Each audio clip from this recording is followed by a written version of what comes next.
Hi, and welcome to the Ministry Network podcast. I'm your host, James Baird. Today, we're continuing our conversation on poverty alleviation with Dr. Brian Fikkert. Ministry Network has just launched a new training program for pastors called Behind the Pulpit.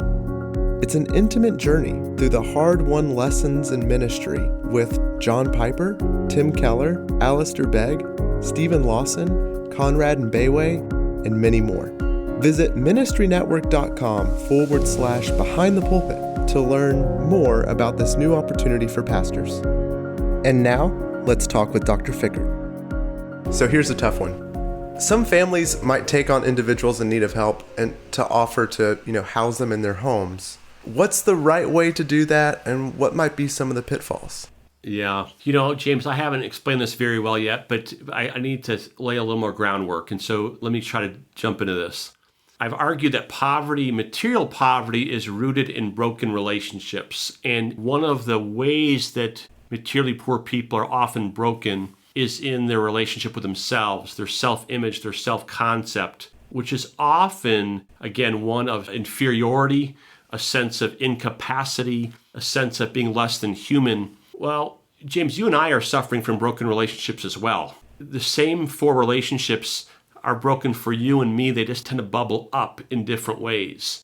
And for many of us who've been successful in terms of academic training or professional experience or our incomes, our broken relationship with ourselves tends towards pride. It tends towards a sense of superiority, a sense of, I've pulled myself up by my own bootstraps. Look how moral I've been. I'm not like that person over there who's homeless. Well, when people have a sense of pride interact with people who have a sense of shame, it's a bad mix, because the ways we speak towards them, the things that we say to them, tend to come from a position of, I'm better, you really stink. And they're already feeling that way.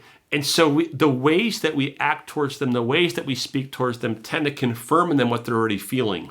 And so the first step when we think about working with the poor in general is to actually embrace the good news of the gospel. And that good news is that we stink, apart from Jesus. I love Ephesians chapter 2. It's the funniest. Paul starts off saying, you stink. I'm paraphrasing. Remember who you were. And then he goes, but God. And then he goes into all these wondrous things. And then he goes back and says, but don't you ever forget who you were. And that's kind of how we have to work with the poor. We have to remind ourselves every day. It's preaching the gospel to ourselves every day. I used to stink too. I used to stink. I've got a new aroma now. But that new aroma is a free gift of God's grace. Otherwise, we tend towards pride. Otherwise, we tend towards a sense of superiority. So that narration of the gospel is the primary thing.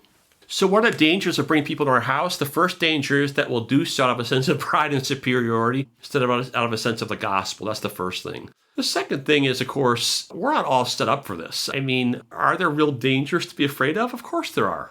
Yeah. So in the past several years, God has brought two homeless people into my life, one of whom slept on our sofa for about a month, and another one, I bought a pickup truck, and he stayed out in the driveway, and I ran an electric cord with it's the funniest, I had this big long extension cord with an electric blanket attached to it that I ran into his truck. And now why did I treat them differently? Because the one guy I thought was safe, and the other guy I thought was a danger.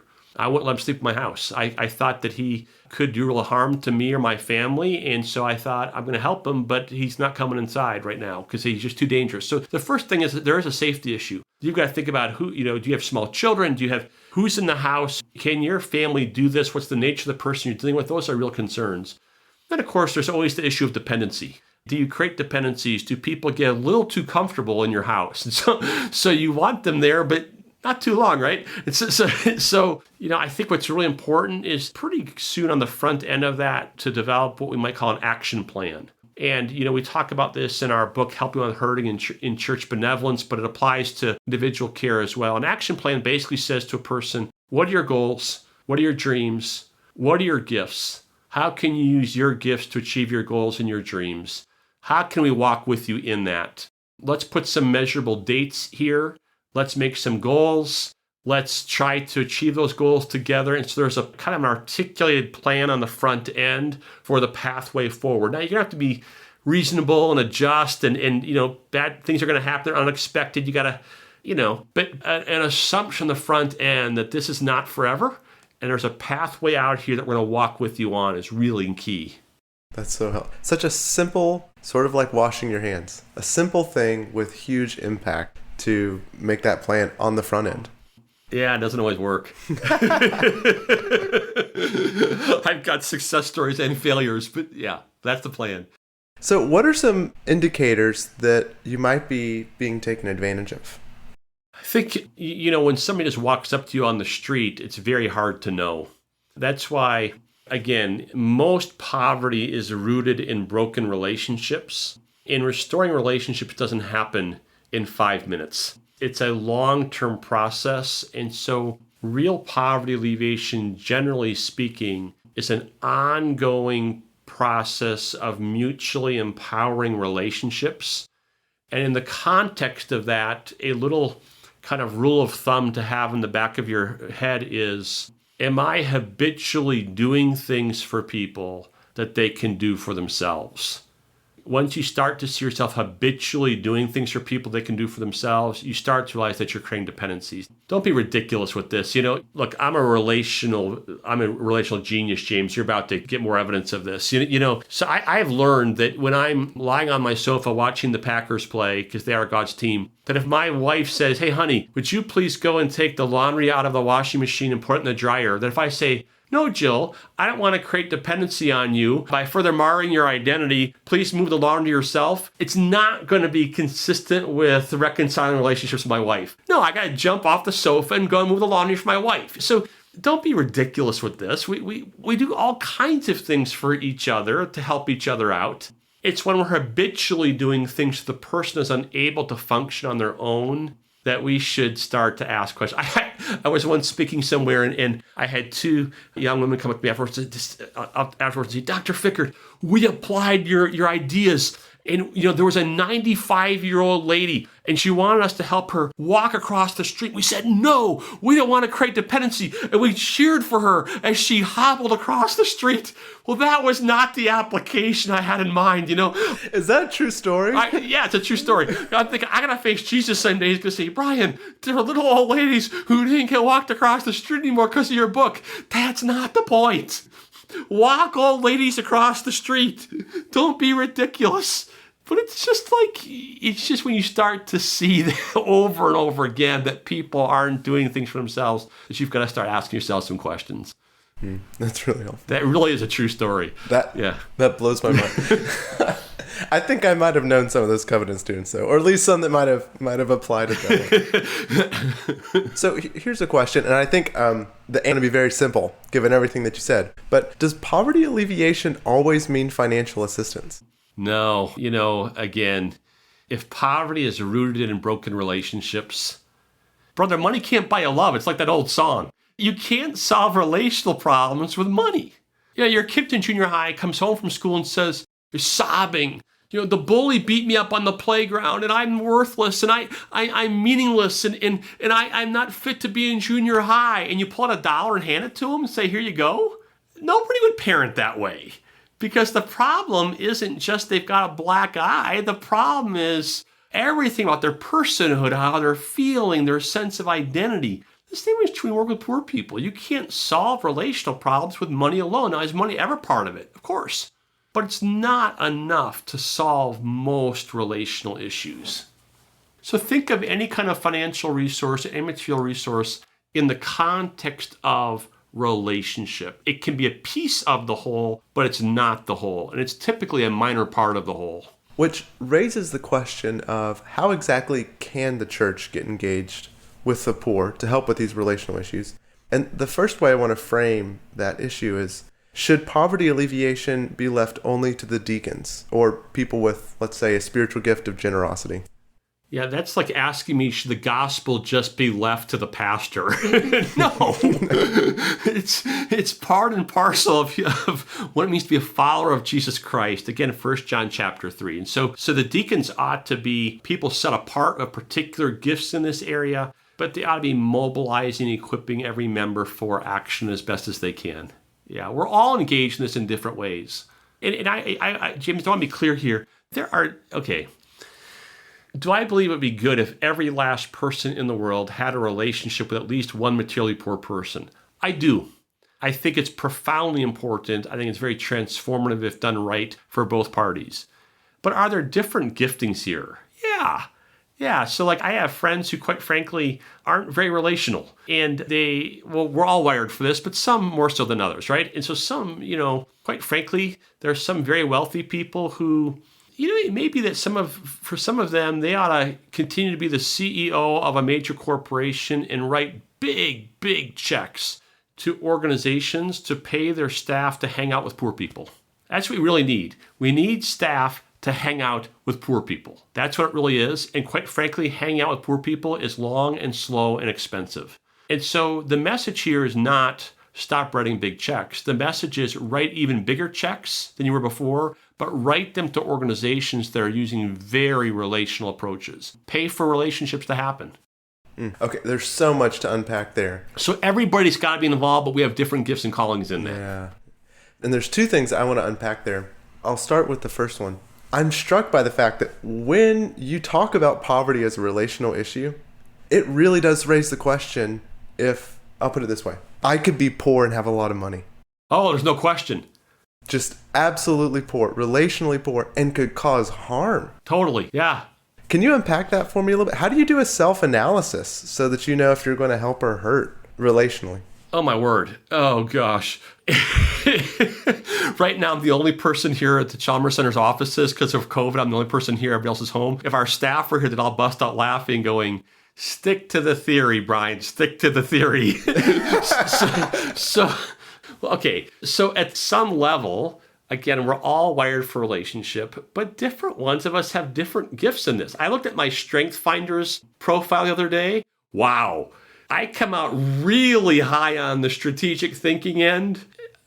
Yeah. Hanging out with people, not real high on the Strength Finders. Well, I have to ask now, what were your top 5? Oh, I forget the words. It's strategic thinking, ideation, learner, belief, activator, and way down the list was cares about harmony with people or something. So basically, there are different gifts. There just are. I am way better at thinking about the strategy of poverty alleviation and about designing ministries and programs, raising money for those things, than I am at being the frontline person. I'm just not the best person at it. I'm impatient. I can't sit long enough. And so there is a sense of gift recognition here, and then figuring out where are my gifts in that space.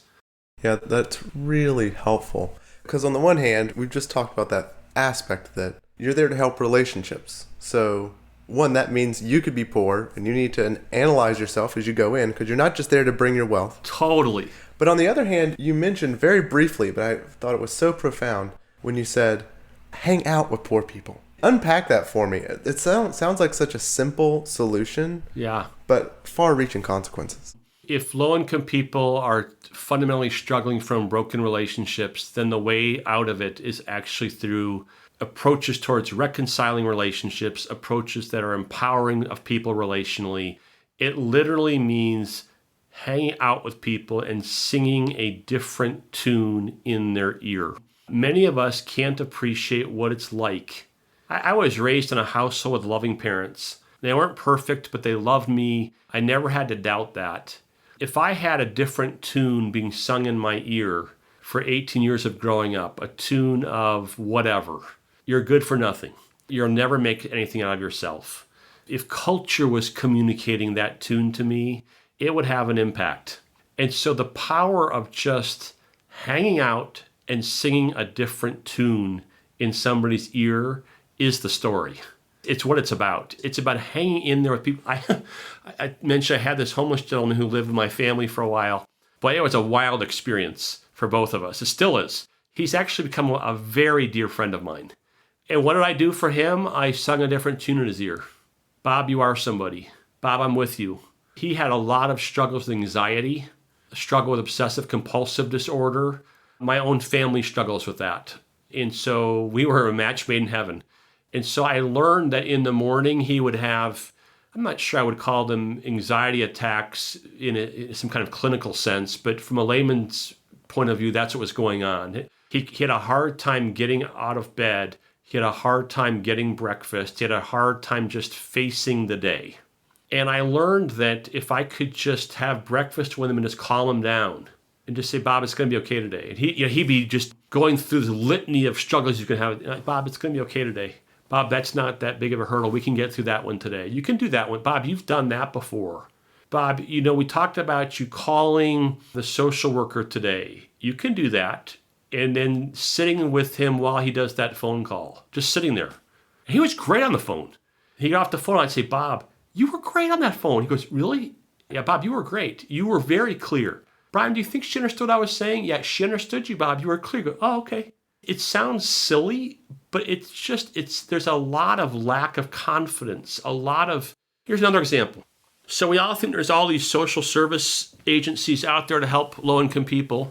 There are. I went with Bob to some of the social service agencies in the city of Chattanooga. I never had done this before. And so I sat with Bob through that process.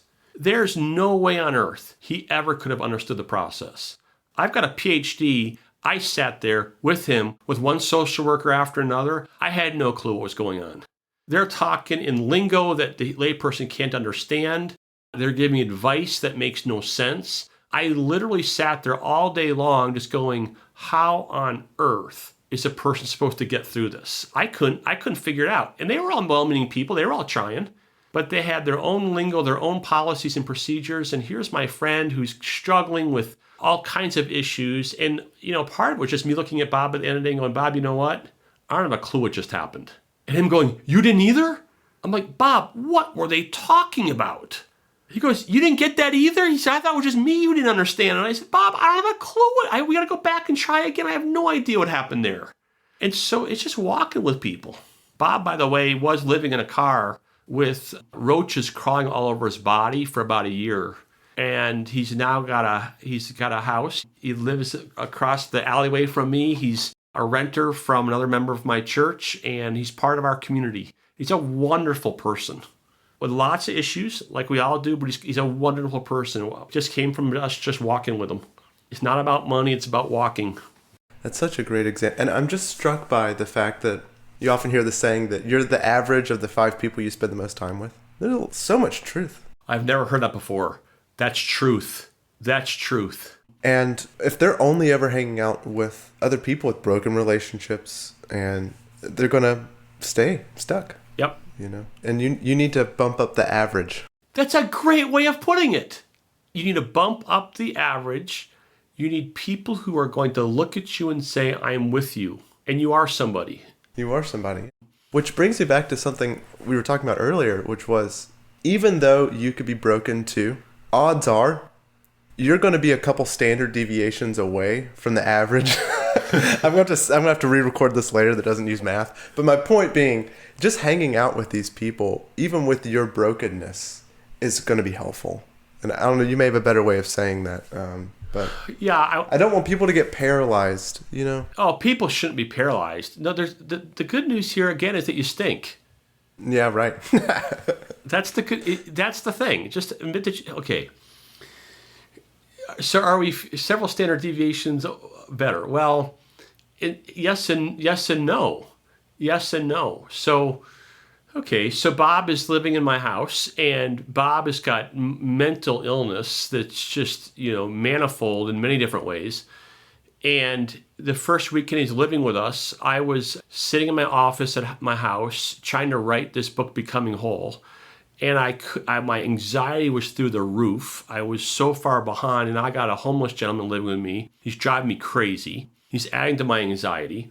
My wife was out of town, so I said, Bob, would you please clean my house today? So it turns out that one of the positive benefits of obsessive compulsive disorder is that it makes you a neat freak.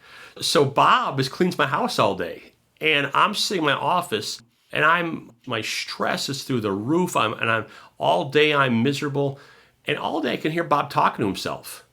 And oh man, he must have a secret friend or something. And finally at the end of the day, I said, Bob, who are you talking to all day? He goes, I was talking to God. I said, what were you saying to him? He said, I was thanking God for the chance to sleep in a warm bed for a change. I was thanking God for the chance to be in your house. I was thanking God for having a new friend. I was thanking God that I got to clean your house all day. Well, dude, I was all day working on a book, and I wasn't thanking God for the privilege of working on that book. I was spitting nails all day. I was having to work on a Saturday on this book. And so who had a better relationship with creation that day, me or Bob? I think Bob did. The next morning I woke up, and there was a note from Bob on the island in our kitchen. And it said, hey, Brian, your wife is coming home today. How about you get a dozen roses and put them right there? He had an arrow pointing to the spot I was supposed to put the roses in. I wasn't even thinking about getting my wife flowers. You know, for Bob, life is a little slower than mine is. And Bob is kind of looking around, and he looks at me and says, why would anybody want your life, Brian? He said, you're involved in a rat race. You're working yourself to death. Why would anybody want your life? I don't want to be like you. And so I'm not saying he's the answer, but I think he raises some big questions about if I'm okay or not. Wow. That's so good. Because again, it comes back to the fact that we're all in it together. We're all in it together. Yeah. That's the posture. We're all in it together. Dr. Fikkert, thank you so much for joining us here on Ministry Network. It has been so much fun. It's great to be with you. And brother, I love the church. And I want the listeners to this to just, look, this is an awfully difficult time to be a pastor. Oh, my word. We got COVID, and, that's wreaking havoc, but we've got all the racial tensions. We've got theological confusion. We've got epistemological confusion. It's the worst time to be a pastor, but it's also the best time because we're united to Christ, and we're not alone. And the mission he's called us to is the same mission he's been calling us people to for thousands of years, and he's with us. And we need to not lose heart. We need to, this is our moment. This is the moment to rise up and be who we are and to trust that God is doing his thing. And he's called the listeners to this moment. They're called to this moment. And he's there. And I just want to encourage the listeners, Christ is with you. The Holy Spirit is in you. You are uniquely called for this moment. He's there. He's present. He's working in this world. It's the good news of the gospel. We get to live into that story. It's the greatest thing ever. Amen. Thanks, James. Thanks so much. Join us next time as we talk with Tony Ranke. In the meantime, visit ministrynetwork.com/behind the pulpit to learn about our new training for pastors.